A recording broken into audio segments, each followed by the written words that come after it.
Good afternoon. I'm Chris Goodman. Dia is off today. He was under fire by top Republicans to resign. It happened after a young woman shared her story claiming State Representative Dan Johnson fondled her at a sleepover when she was a teenager.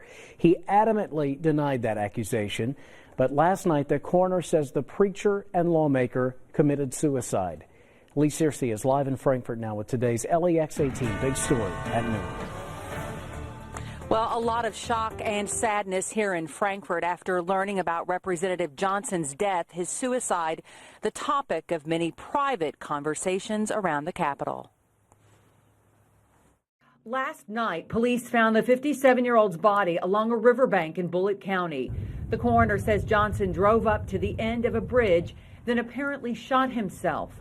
Earlier, he posted this lengthy statement on his Facebook page. It reads in part, "The accusations from NPR are false.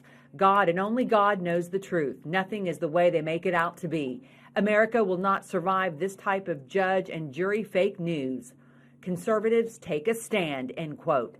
He wrote NPR, but it was the Kentucky Center of Investigative Reporting that broke the story on the 17-year-old.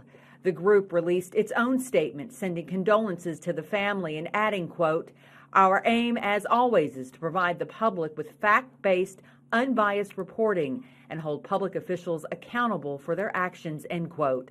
Tuesday, Johnson spoke to the media about the allegations at his church. He flat out denied ever touching the teen and showed empathy toward her. My heart goes out to her in the sense of she has got to be in a very dark place in her life, but for this to be laid against me as an accusation is horrible, and in that side of things, I'm mad as can be. You know, no one wants to be accused falsely.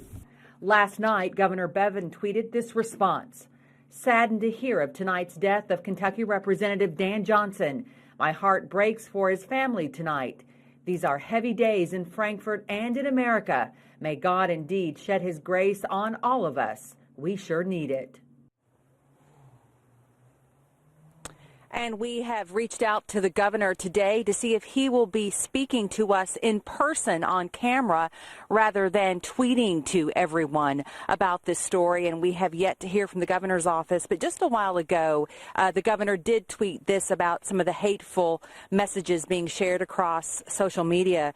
He tweeted, "Would ask sincerely that all the nasty, vulgar comments and other despicable responses to the news of Kentucky Representative Dan Johnson's death be kept in the minds and hearts of those who have them. Do not share.